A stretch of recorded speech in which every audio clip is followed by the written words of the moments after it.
रेणुका की शादी कुछ ही दिनों पहले शास्त्री नगर में हुई थी। रेणुका बहुत ही आलसी लड़की थी। वो दिन भर बेड पर सोती रहती या फिर मैगजीन पढ़ती रहती और घर के काम भी धीरे धीरे ही करती।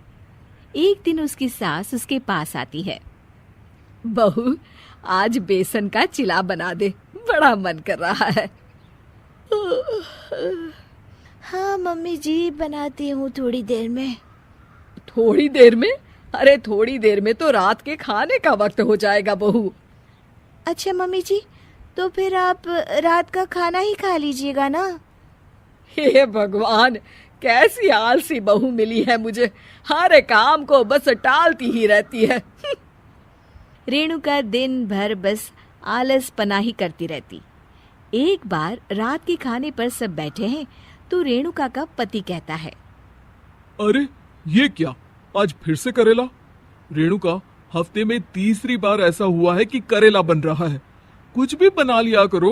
अरे इतनी सारी सब्जी मिलती है मार्केट में। हाँ, पर अब कौन मार्केट जाए और सब्जी लेकर आए, इसीलिए जो था घर पर वही बना दिया। बहू, फ्रिज खोल कर देखती तो पता चलता कि सारी सब्जियां रखी होती है, पर तुम्हारा आलसपन खत्म हो तो तुम्हारी नजर जाए ना। विशाल कमरे में आकर रेणुका से पूछता है, रेणुका, मैंने कहा था तुमसे कि मेरे लिए रुमाल ले आना। मेरे सारे रुमाल खराब हो गए हैं। तुम ले आई क्या? आज नहीं गई, कल ले आऊंगी। ओफो, पिछले 4 दिनों से मैं यही सुन रहा हूँ। बिना रुमाल के ऑफिस जाना पड़ रहा है। तुम तो बहुत ही आलसी होती जा रही हो रेणुका। आपको रुमाल की जरूरत है ना, तो खुद ही खरीद लीजिए ना। हाँ, अब वही करूंगा। तुम्हारे भरोसे बैठा रहा तो कुछ नहीं होगा। एक दिन दरवाजे पर बेल बज रही होती है और रेणुका सोफे पर बैठी होती है, पर आलस में दरवाजा खोलती ही नहीं। अरे बहू, कितनी देर से बेल बज रही है? क्या कानों में रुई डालकर बैठी हो जो सुनाई नहीं दे रही बेल? मम्मी जी, अब आप आ ही गई हैं तो आप ही खोल दीजिए ना दरवाजा। क्यों मुझे ताना मारकर और देर कर रही हैं? अरे वाह, उल्टा चोर को तवाल को डांटे। सास दरवाजा खोलती है तो उसकी पड़ोसन दरवाजे पर खड़ी होती है। दरवाजा खोलने में इतनी देर क्यों हो गई? सब सो गए थे क्या? और ये भी कोई वक्त है क्या सोने का? हाँ? अरे नहीं नहीं, ऐसी कोई बात नहीं है। आइए आइए, आप लोग अंदर आइए। ओफो, इन सबको भी अभी आना था। अब मम्मी जी लगा देंगी मेरी ड्यूटी किचन में। बहू पकोड़े तल दे, बहू चाय बना दे।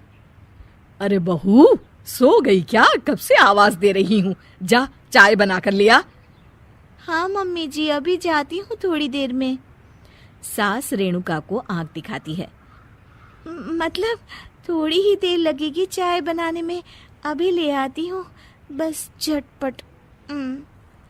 रेणुका रसोई में जाती है और इसी आलसीपन में वो चीनी की जगह नमक डाल देती है। जैसे ही सब चाय का घूंट भरते हैं, चाय थूक देते हैं। थू थू थू थू, ये कैसी चाय बनाई है तूने रेणुका? इसमें तो सारा नमक भरा है। हाँ, और ये पकोड़े, इसमें इतनी मिर्च है कि मेरी तो हालत ही खराब हो गई खाकर। और रेणु जी, आपकी खातिरदारी में पहले तो कभी कोई कमी नहीं रहती थी, पर जब से आपकी ये बहू आई है ना, मामला कुछ गड़बड़ा सा गया है। हाँ हाँ, जहाँ आप इतनी एक्टिव है, वहीं आपकी बहू एकदम आलसी, एकदम राम मिलाई जोड़ी लगती है।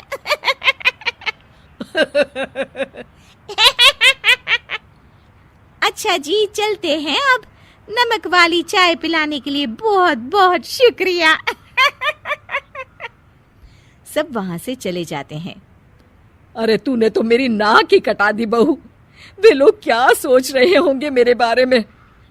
मम्मी जी, मैंने तो शक्कर ही डाली थी, पता नहीं नमक कैसे बन गई शक्कर। शक्कर नमक नहीं बना बहू रानी, तुम्हारा ये जो आलसपना है ना, ये उसी का नतीजा है।